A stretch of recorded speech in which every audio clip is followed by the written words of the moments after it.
lo expresa muy claramente en Mateo 7, 21 y 23.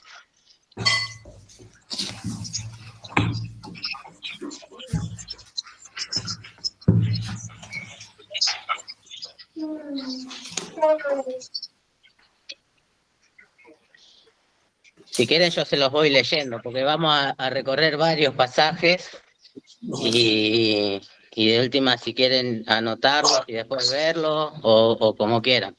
Pero yo voy avanzando. Y dice Mateo 7, 21 al 23. No todo el que me dice Señor, Señor, entrará en el reino de los cielos, sino el que hace la voluntad de mi Padre que está en los cielos. Muchos me dirán en aquel día, Señor, Señor, ¿no profetizamos en tu nombre? Y en tu nombre echamos fuera demonios, y en tu nombre hicimos muchos milagros. Entonces les protestaré, nunca os conocí, apartaos de mí, hacedores de maldad. Bueno, acá vemos justamente que eh, hay un Jesús, que Jesús con minúscula, podríamos ponerle, que el ser humano puede tener de ídolo. Es un Jesús hecho a la imagen y necesidad de los deseos de nuestros propios corazones. Y la religión se ha encargado de crear un Jesús ídolo, ¿no? Y algo que veía muy claramente y algo que es algo que los que venimos de una tradición religiosa, sea evangélica, sea católica, sea lo que sea, tenemos ciertos conceptos que se han ido deformando por la religión y nos ha hecho construir un Jesús que es un ídolo mudo, que no es el Jesús de verdad. Y uno de estos aspectos es el Jesús como un medio para llegar a Dios, ¿no? En contra, o sea, en contrapuesto del Jesús como un mediador del nuevo pacto, ¿no? Las Escrituras y el Espíritu que nos habita nos da testimonio acerca de este Jesús mediador. Pero por la religión, a veces tenemos una estructura de pensamiento de ver a Jesús como un medio, ¿no? Entonces es el Jesús de la oración para ser salvo, por ejemplo, ¿no? Entonces, bueno, yo hago una oración, entonces yo soy salvo, ¿no? Hago una oración aceptando a Jesús en mi corazón y soy salvo. Y bueno, esto es algo que se ha construido como un... Sí. No, que No, me gustaría que me detenerme gustaría un poquito tener como...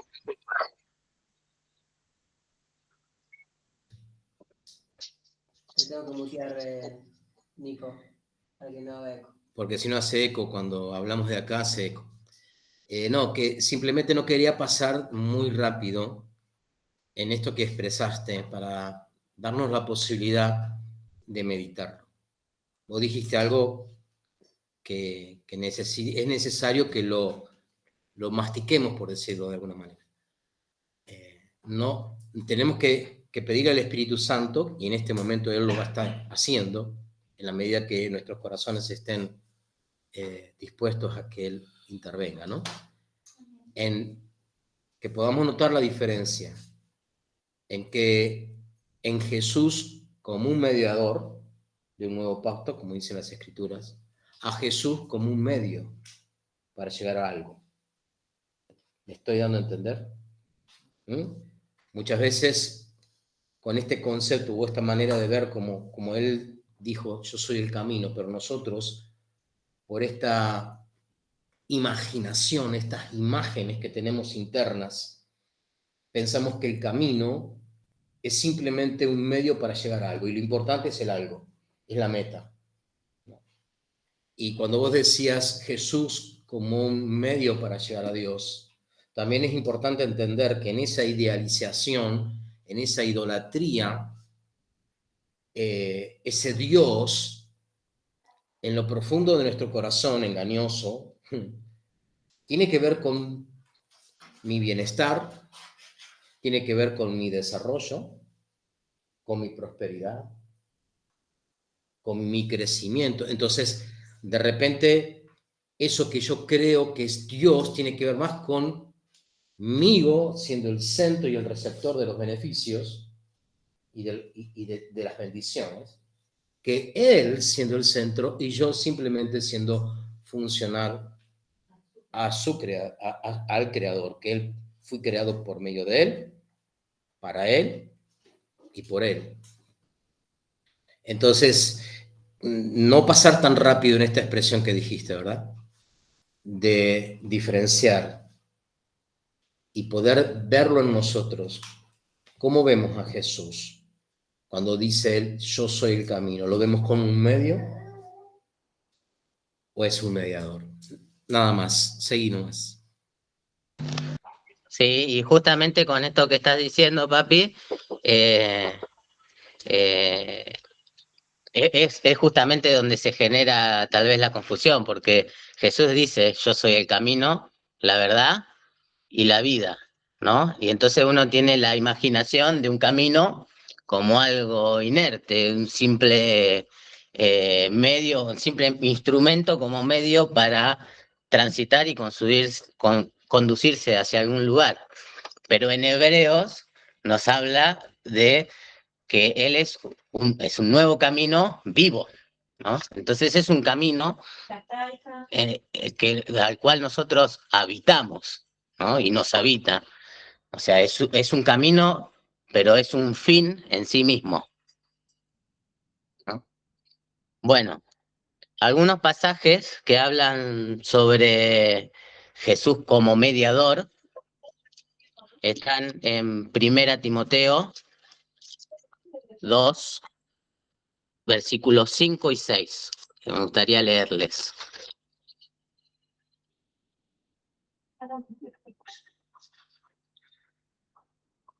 Pues hay un solo Dios y un solo mediador entre Dios y los hombres, un hombre, Cristo Jesús, el cual se dio a sí mismo en rescate por todos, cuyo testimonio fue dado en sus propios tiempos. Bueno, acá vemos justamente que se habla de Jesús hombre como un mediador, ¿no? No como un medio. Otro pasaje. Samuel, Samuel, anda repitiendo repitiendo las las citas. citas. Repetilas varias veces, Repetirlas sí, varias veces, sí. Sí. La que le acabo de leer es 1 Timoteo 2, versículos 5 y 6. Otro está en Gálatas 3, 19. Gálatas 3, 19.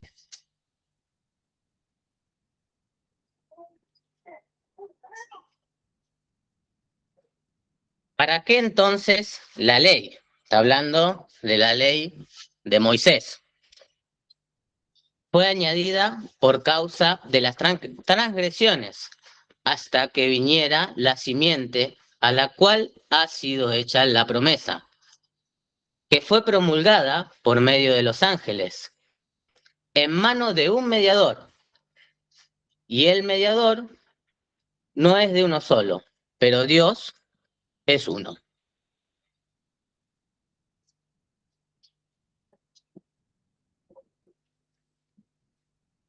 Y bueno, está bueno que hable acá, en este pasaje me lo había anotado, porque habla justamente de la ley y del antiguo pacto. Y nosotros acabamos de decir que Jesús es el mediador de un nuevo pacto, ¿no?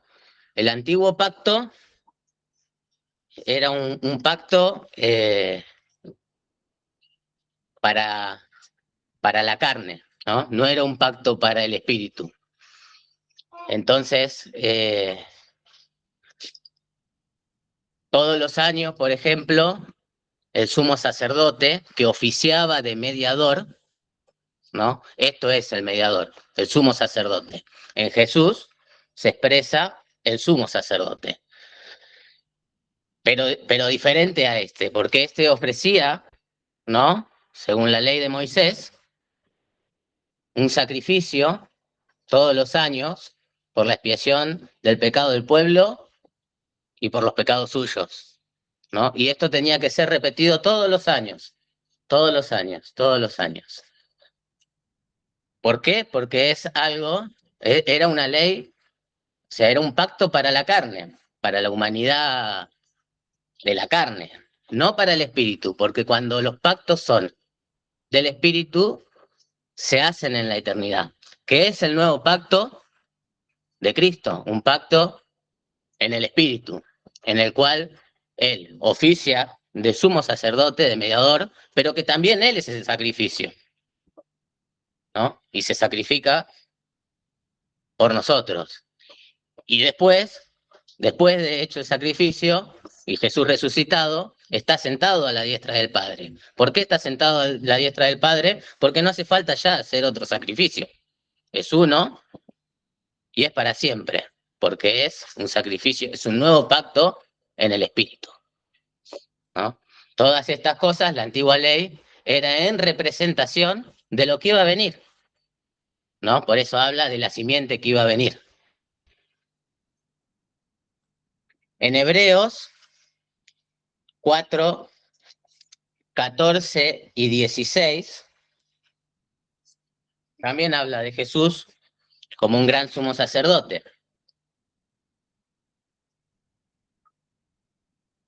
Por tanto, teniendo un gran sumo, Hebreos 4, 14 al 16.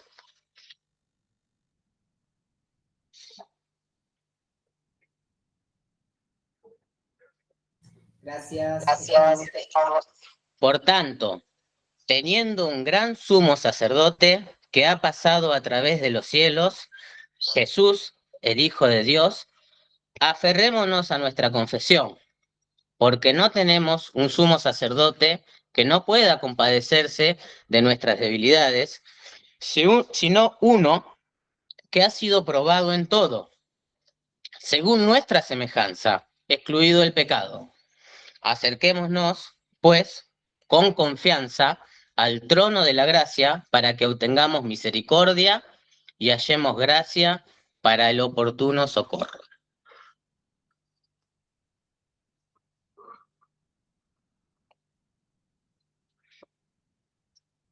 No sé, papi, si vos querés añadir algo entre todo esto que estoy diciendo, sigo avanzando. Seguí avanzando. Bueno, Hebreos es muy interesante porque Pablo nos da, habla mucho de la función de Jesús como mediador, ¿no? Creo que ya desde el capítulo 4 viene hablando de eso y hasta el 10, ¿no? Inclusive algo del 11, habla de este rol de Jesús como mediador. Si ustedes quieren en la semana leerlo, es riquísimo y está muy bueno. Yo de Hebreos me anoté una seguidilla de ciertos pasajes, ¿no? Que no están en orden como va escrita la carta a los hebreos, pero sí que entiendo que tienen una correlación, ¿no? Sí, se les voy a decir los 3 pasajes para que los anoten y yo ahora los voy leyendo. Uno es Hebreos 9, versículo 8.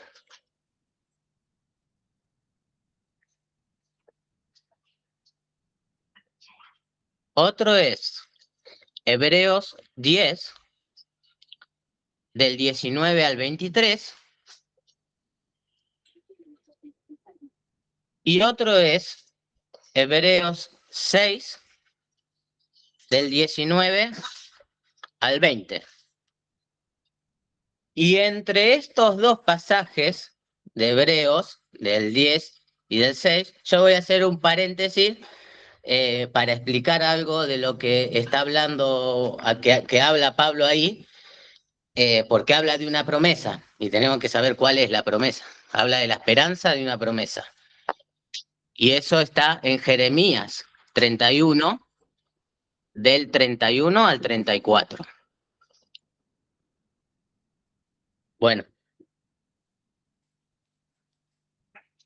empiezo por Hebreos 9, 8. Pablo venía hablando de cómo estaba constituido el tabernáculo, ¿no? Que estaba el atrio, estaba el lugar santo, donde oficiaban los sacerdotes, y el lugar santísimo, donde entraba el sumo sacerdote una vez al año para ofrecer el sacrificio y pedir perdón por los pecados de todo el pueblo, ¿no? Y dice que estas cosas, ¿no? Esta división que había entre el lugar santo y el lugar santísimo,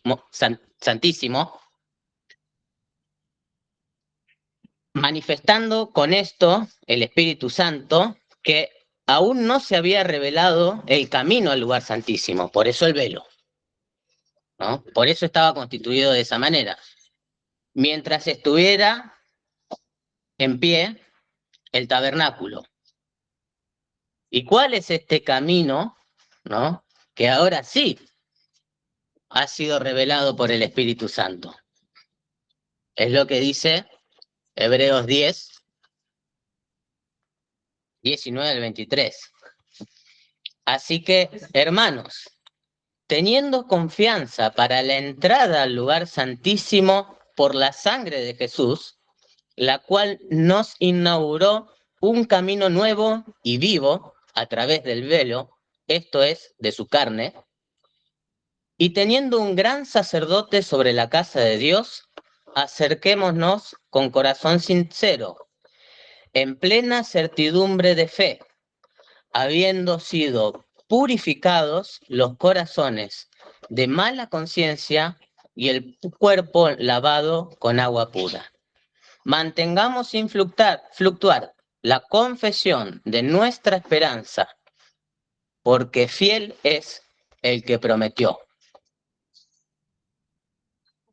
Y acá hay que tener en claro cuál es la esperanza de esa promesa y por qué dice que podemos acercarnos con corazón sincero, ¿no? Habiendo sido purificados los corazones de la mala conciencia, ¿no? Y el cuerpo lavado por agua. Esto entiendo que hace referencia al bautismo, ¿no? Pero bueno, en hebreo, si ustedes después lo leen, también explica que los sacrificios, ¿no? Que tenía que hacer el sumo sacerdote, y los hacía año a año con el antiguo pacto, no alcanzaban, no eran suficientes para purificar las conciencias, ¿no? Purificar los corazones de mala conciencia. Después, si quieren, al grupo les mando el pasaje donde dice esto, ¿no? Pero acá yo quiero hacer, antes de ir al otro pasaje en Hebreos, hacer un paréntesis para entender esto, ¿no? De la esperanza de la promesa y del por qué, ¿no? Podemos acercarnos confiadamente sabiendo que han sido purificados nuestros corazones de mala conciencia. Y este pasaje está en Jeremías 31, 31 al 34.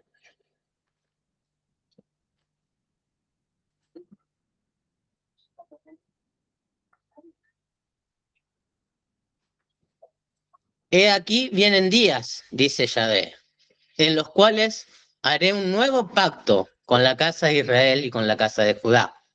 No como el pacto que hice con sus padres el día que tomé su mano para sacarlos de la tierra de Egipto, pues ellos invalidaron mi pacto.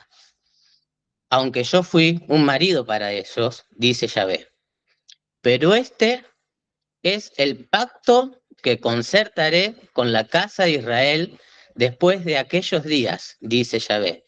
Daré mi ley en su mente y la escribiré en su corazón. Y yo seré a ellos Elohim, y ellos me serán por pueblo. Y no enseñará más cada cual a su prójimo y cada cual a su hermano diciendo, conoce a Yahvé, porque todos me conocerán, desde el más pequeño de ellos hasta el más grande, dice Yahvé, porque perdonaré su maldad y no me acordaré de sus pecados. Esta es la esperanza de nuestra promesa. Esto es el nuevo pacto. Un pacto en el espíritu, no un pacto en la carne. Un pacto que realmente purifica nuestros corazones, que desactiva las obras de la carne, ¿no? Y permite que nuestras almas se sujeten al espíritu, a nuestro espíritu que se conecta al espíritu que nos vivifica, que es el Espíritu Santo, y el que nos revela el conocimiento de Jesús y de Dios.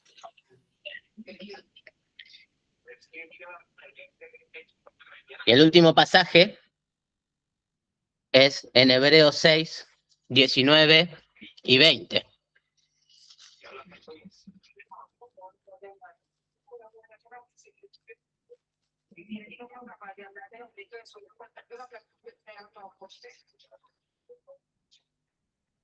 Y viene hablando de esta esperanza, ¿no? Y dice que de esta esperanza, la cual tenemos como firme y segura ancla del alma. Ancla porque se sujeta a ese espíritu que ahora puede entrar con confianza al lugar santísimo, que penetra a través del velo, donde Jesús entró por nosotros como precursor, hecho sumo sacerdote para siempre, según el orden de Melquisedec. Esto es todo lo que tenía para compartirles, ¿no?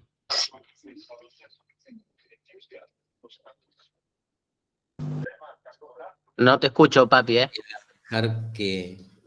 Muchas gracias, Samuel. Quería dejar de que vos terminaras por el tema de las conexiones. A veces se complica interactuar, ¿no? Entonces más vale dejar que termines, dar la idea y después, bueno, seguir aportando lo que el Espíritu trae. Voy a agarrar algunos puntitos de lo que él dijo para que nos queden claros, ¿no? Me imagino en mi mente siempre cuando tomo apuntes, aquellos que han visto mis apuntes, lleno de colores y marcadores y flúor que nos ayudan, a mí me ayudan a prestar. Entonces, en este momento simplemente quiero hacer eso, imaginariamente en nuestras cabecitas, remarcar con flúor cosas para que nos queden. Arrancamos diciendo la realidad y la verdad de que en muchas ocasiones este Jesús que se nos ha predicado, que hemos aprendido, que hemos tomado, en vez de ser el real, el auténtico, es un ídolo, forjado, como hemos escuchado el domingo pasado, por nuestros deseos. Entonces, un ídolo siempre responde a nuestra necesidad o lo que nosotros entendemos por necesidad. Así es histórico. Vos puedes leer historia antigua y vas a ver que las civilizaciones antiguas tenían diferentes ídolos. El ídolo de la cosecha, el ídolo de la siembra, el ídolo de la guerra, según la necesidad que tenían, estaba su ídolo, que no respondían más que a cosas de ellos. Bueno, exactamente lo mismo sigue pasando en estos días y estaría bueno ser honestos y humildes, es decir, sigue pasando en mí o puede estar pasando en mí. Cuando no entendemos que Jesús, en vez de un medio para llegar a un fin de que es mi bienestar personal, Jesús es un mediador. Y quiero tomarme en ese pasaje que dice tan claro en 1 Timoteo, capítulo 2, Yo te lo voy a leer, ya lo leímos, pero te lo voy a leer como para subrayar con flúor. Pues hay un solo Dios y un solo mediador. Acá no hay muchos dioses, no hay muchas deidades, todo lo demás es ídolo. Para los musulmanes, Alá es Dios y es único Dios. Pero al no ser el verdadero Dios, es un ídolo. ¿Me explico?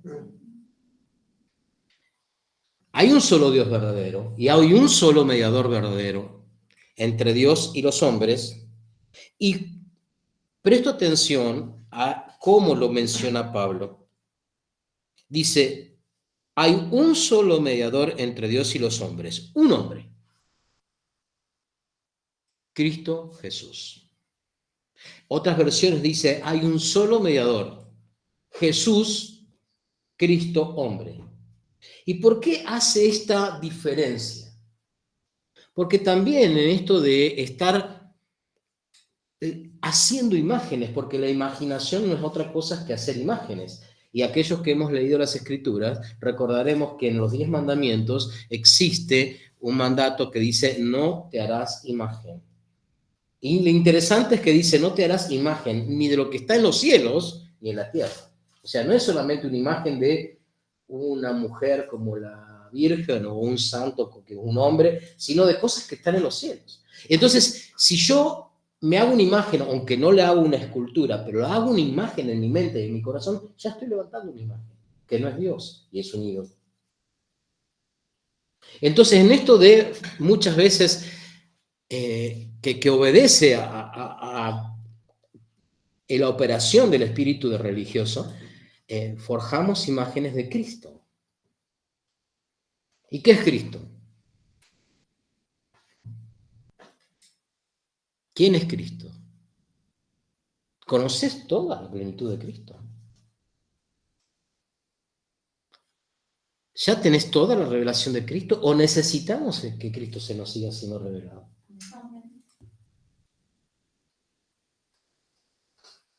Porque antiguamente pensamos Cristo y veíamos Jesús. Imágenes de figuritas. Ahora, en este tiempo de la modernidad, quizás no pasaba en los siglos del medioevo o antiguamente, donde solamente había pinturas, pero en este tiempo, fotos, películas, todo forman imágenes. Y como en esta generación de lo tecnológico se apunta a que se hagan muchas imágenes. Entonces tenemos series sobre Jesús. Y vemos a Jesús. Y ya se genera una imagen. Y vemos una serie sobre Moisés. Y vemos cómo Dios interactúa con Moisés. Y ya hacemos una imagen de Dios. ¿Me explico? Entonces, Cristo era para nosotros un Jesús que había nacido en Belén y toda la historia que vos y yo conocemos. Generalmente con barba, con melena un poco larga. Caucásico. Sí, no era negro. Ah, ¿no? ¿Cómo sabes que no? Pelo lacio, rubio, ojos claros. Ese era el Jesús de Hollywood. Y sí, yo me crié todas las Navidades y todas las Semanas Santas con una película que se llamaba Rey de Reyes. Y el chabón era supermodelo. Son imágenes. Yo estoy tratando de remarcar muchas veces en nosotros el peligro de las imágenes. Entonces hay una expresión que es Cristo, que es Jesús, hombre. Ahora hay una expresión de Cristo que es Jesús Iglesia, que es Cristo Iglesia. Y es el mismo Cristo que está sentado a la diestra del Padre. No es otro. Claro, nuestra cabecita, acostumbrada a tiempo y espacio, nos cuesta imaginar, hacer imágenes de cosas así. Pero la esperanza de un nuevo pacto tiene que ver con que podamos estar experimentando este nuevo pacto. Y para experimentar el nuevo pacto tengo que permitir al Espíritu que nos revele qué es el pacto.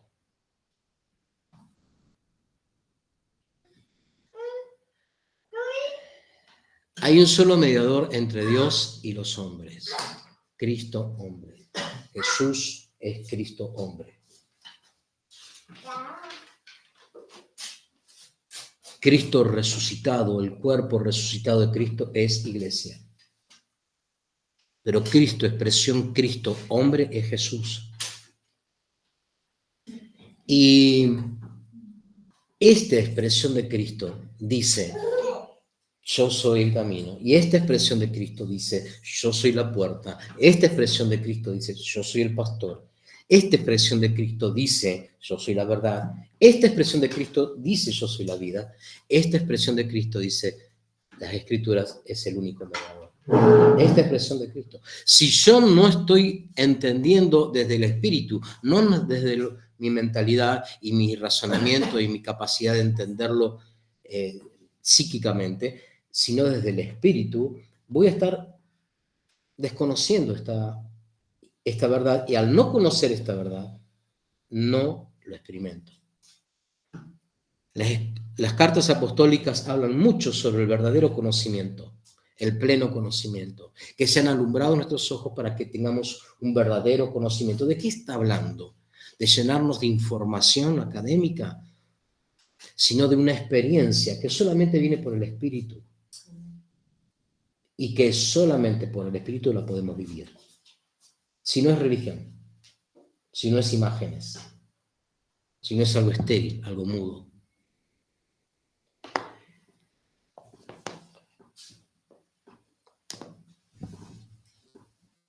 Sería muy extenso ir al detalle de todo, pero quisiera remarcar la importancia de por qué es necesario ver esto.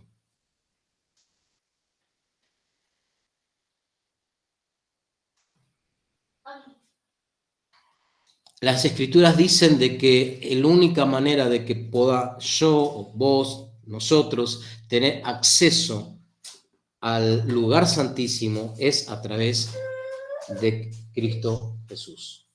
Porque Él en su carne, se quebró, se partió, se disolvió, se rasgó el velo. Eso lo dice Hebreos. El velo es su carne. ¿Y por qué la carne?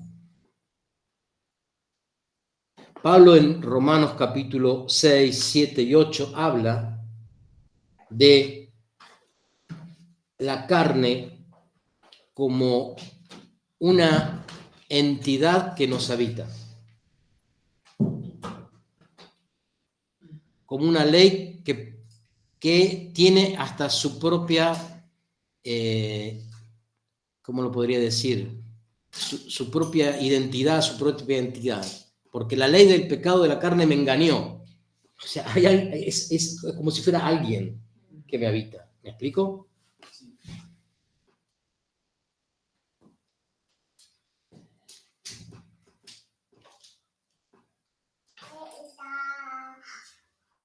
Y Pablo dice que descubre una gran verdad.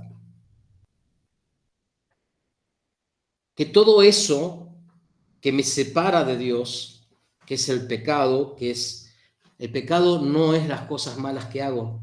Las cosas malas que hago es el resultado del pecado que me habita. El pecado es la separación, la independencia que he tenido y que el ser humano tiene de Dios. Eso es el pecado. Hacer las cosas independientemente de Dios. Eso es pecado. Y eso fue resuelto mediante la cruz. Y que de una manera que no lo podemos entender, ni graficar, ni ponerle palabras, sino expresarlo así tal cual como está en las Escrituras, Dios nos introdujo en Jesús, Cristo, cuando Él fue crucificado y nos crucificó juntamente con Él. Punto. No es algo que yo ni vos podamos lograr.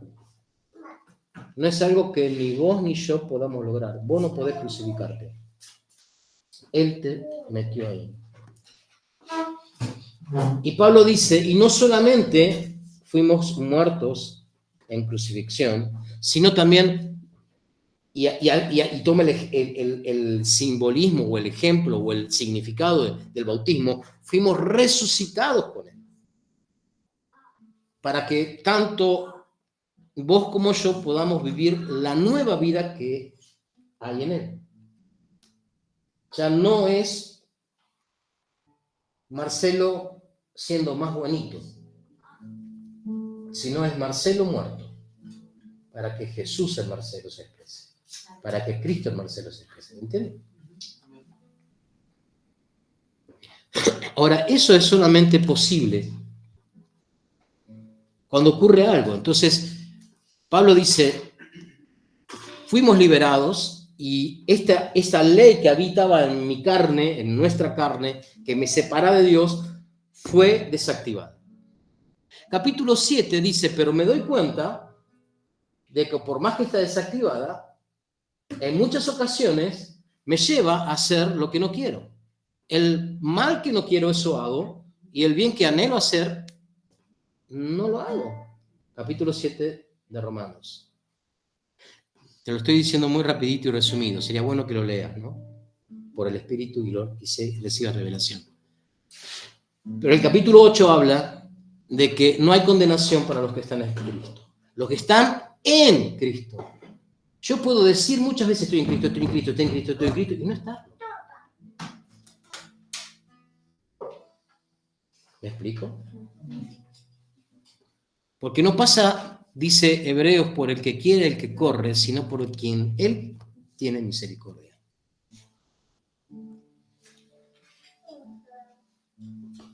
Entonces, sigue el apóstol en el capítulo 8 de Romanos desarrollando y poniéndole palabras a una revelación muy profunda que nos explica cómo vivir prácticamente esa vida libre del pecado, libre de la independencia de Dios que me lleva a todo lo que en realidad no quiero y que trae consecuencias sobre mí y sobre mis generaciones y mi familia tan tristes y devastadoras, las cuales muchos de nosotros hemos vivido y hemos experimentado, ¿o no? Dice, en simples palabras, que la mente, es decir, el alma, atendiendo o puesta en la carne, los deseos, los sentidos, los 5 sentidos naturales que tenemos con que medimos y calculamos todo, nuestra alma respondiendo a los deseos que estos sentidos me dan. Entonces mi corazón interpreta, por lo que ve, por lo que escucha, por lo que saborea, por lo que siente, una realidad distorsionada. Entonces desea eso. Entonces mi mente, mi alma responde a ese deseo del corazón. Eso me separa de Dios. ¿Me están entendiendo? ¿Seguro? ¿Seguro? Pero mi mente puesta, es decir, mi alma puesta en atención a lo que el espíritu mío, el espíritu del Marce, le dice a mi alma, porque el espíritu del Marce está conectado sin problema con el Espíritu Santo, si es que el Espíritu Santo está en mí. Entonces Pablo dice, porque el que no tiene el Espíritu de Cristo no es de él, porque solamente son hijos los que son guiados por el Espíritu de Dios. Entonces te das cuenta que al punto donde el nuevo pacto justamente apunta, valga la redundancia, es la independencia o el andar guiado por él.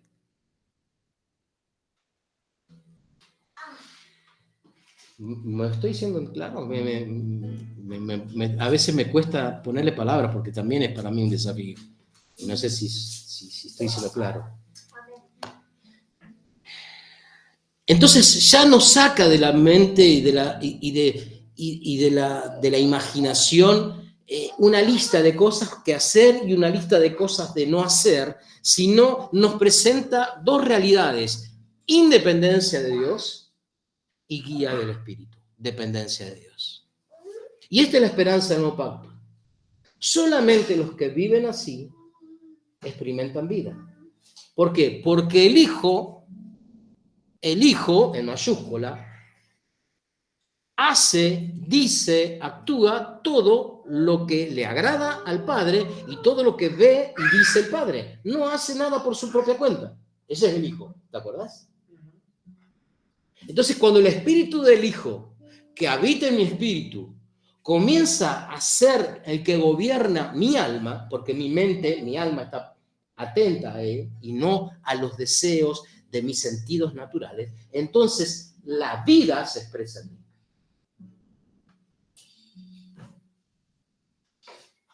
Y la vida no tiene que ver con existencia biológica, tiene que ver con su vida. Ya lo dije una vez, lo vuelvo a repetir. Vida eterna no es vida sin fin. El único que tiene vida eterna es Él. Es el increado. Él no fue creado. Todo lo que es creado no tiene vida eterna, porque tuvo un comienzo. Eternidad no tiene comienzo y no tiene fin. Vos y yo podemos experimentar vida eterna porque Él, la vida, está en mí, está en vos y nos habita. Y nosotros le habitamos. Ese es el nuevo pacto. Y en esa vida está todas las bendiciones espirituales en Cristo. Está toda la plenitud. Vida eterna es vida plena. Es vida que no se puede expresar con palabras humanas y que va más allá de todo concepto humano que yo puedo tener de lo mejor, de lo mejor, de lo mejor que nos podría pasar. No, eso no alcanza, eso no llega.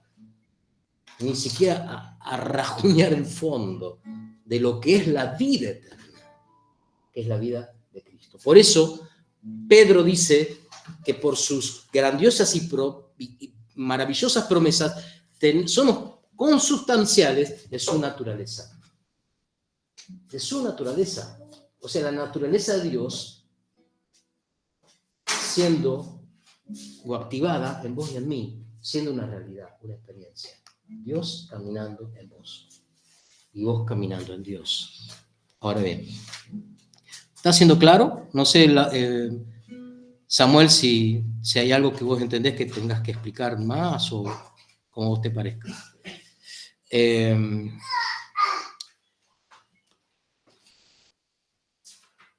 Y volviendo al punto del mediador y del medio, es decir, de aquello que es un medio y de aquello que es un mediador. Cuando se registra en las Escrituras que el ser humano se independiza de Dios, ¿qué ocurre? ¿En qué momento? ¿En el Edén? ¿Cuándo? Revés, ¿cuándo? Cuando Deciden comer del árbol. puede ser antes en realidad, ya habían tomado una decisión. Ya habían tomado la decisión. Qué interesante lo que decís. Había dos árboles en Edén. El árbol de la vida y el árbol del conocimiento del bien y del mal. De todo árbol pueden comer, esa fue la palabra del Señor, menos del árbol del conocimiento del bien y del mal. ¿Sí? ¿Qué ocurre? Viene la serpiente, charla con Eva, come, le da a su marido, come, y ahí se expresa la separación, la muerte. Ahí comienza a activarse, se activa. ¿Sí? Ahora bien, charlando, en un momento yo dije ayer lo que vos dijiste. antes de haber comido, ya en ellos estaba latente la posibilidad de independizarse. ¿Sí o no?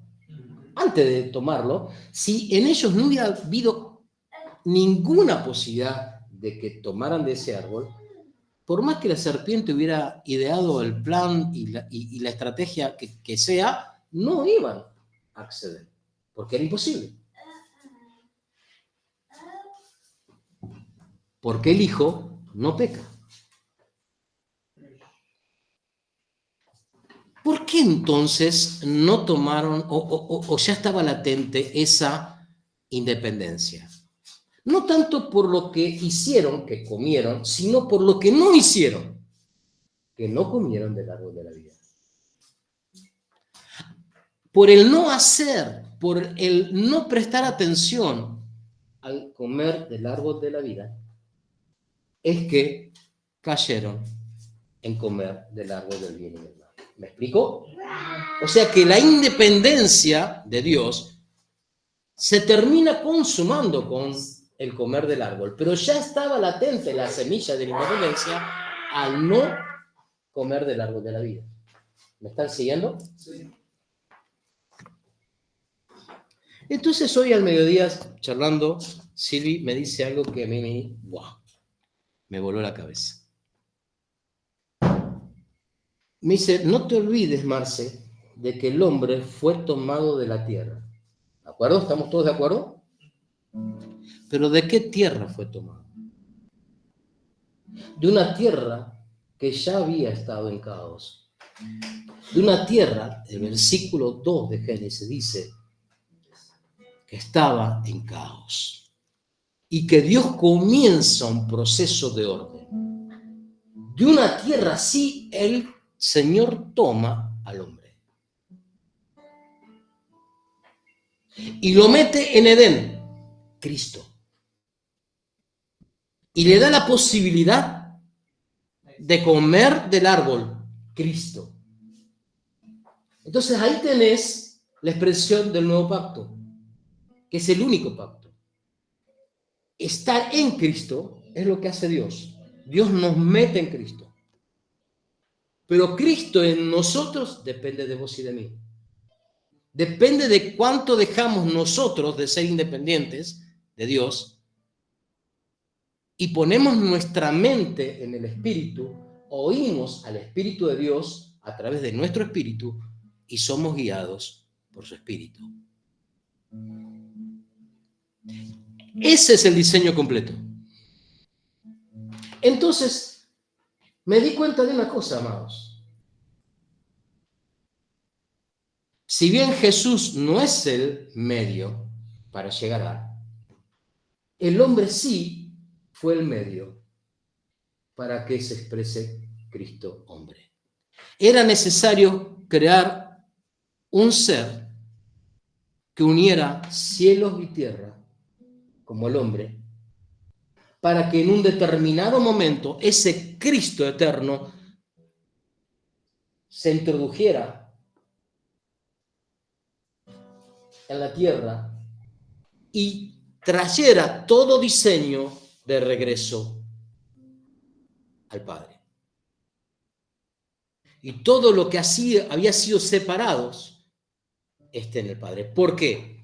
El orden no fue en el sea la luz del versículo 3, sino el orden completo es cuando todas las cosas estén reunidas bajo el gobierno de Cristo. Entonces, el hombre fue simplemente un medio para que llegue Cristo. No, el hombre ha sido el centro de la escena. El centro siempre fue él. Y era necesario crear al hombre en minúscula para que se exprese el hombre, el Hijo del Hombre, con mayúscula en el momento determinado. Cuando entonces nosotros entendemos esta verdad, nos sacamos a nosotros del lugar de importancia y de centro y comenzamos a entender sí la importancia de que Él sea el centro de mi vida y del cual yo dependa y no me independice. Porque ese es el nuevo pacto. Yo en Él y Él en mí.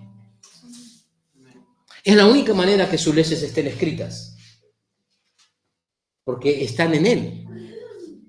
Están en Él. Y si Él me habita, y si Él me gobierna, obvio que van a estar en mi mente y en mi corazón.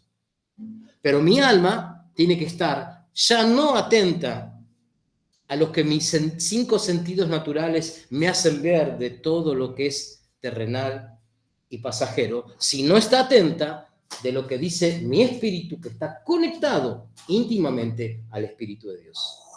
Mi espíritu no tiene problemas de oír al Espíritu de Dios, mi alma sí. Mi alma tiene que ser entrenada en escuchar a mi espíritu que escucha al Espíritu de Dios. Porque dice la Escritura, en mismo Romanos 8, que el Espíritu de Dios da testimonio a mi espíritu de que soy hijo. El Hijo agrada al Padre. Sí. Esto a mí me cambió completamente la manera de ver las cosas y me trajo una renovada luz sobre los diseños de Dios. Y a la vez me trae esperanza. Espero que esto sea igual para vos.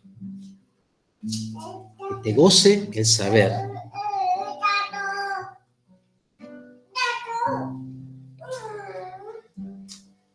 de que Él, en su amor, nos ha creado y diseñado para expresarse Él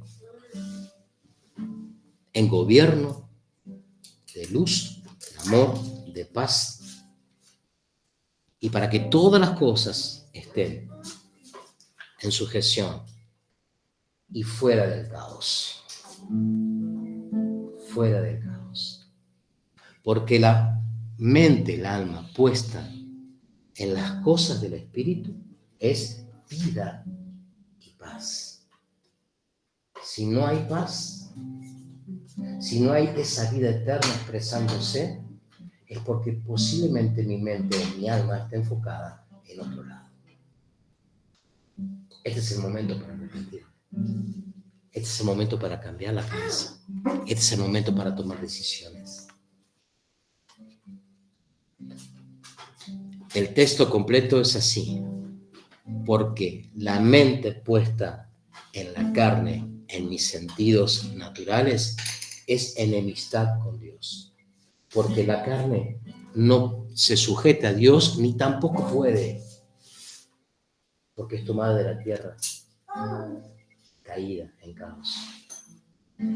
Pero mi alma, mi mente, puesta en el Espíritu que proviene de Él, mi espíritu, espíritu con minúscula, que está unido en uno con el Espíritu de Dios, poner mi mente, mi alma en eso me trae vida, me trae paz.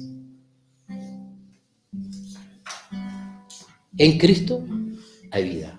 Fuera de Cristo, por más que vayas a todas las reuniones, estés en todos los congresos, asistas a todos los eventos, escuches todas las escuelas, participes de todas las cosas que creas que sean necesarias, fuera de Cristo no hay vida.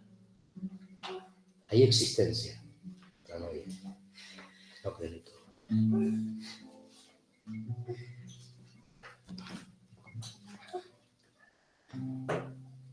Samuel, ¿querés cerrar, por favor, con algo que tengas en tu corazón?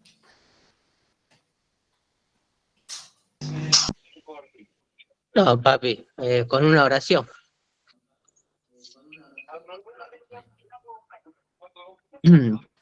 Padre, te agradecemos por tu renovada misericordia y cómo nos vas mostrando y revelando tus diseños y cómo nos enseñas de vos mismo.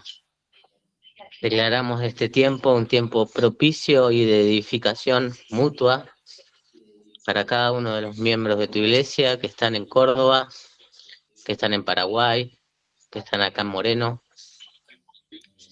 Y te agradecemos, Señor. En el nombre de Jesús, amén.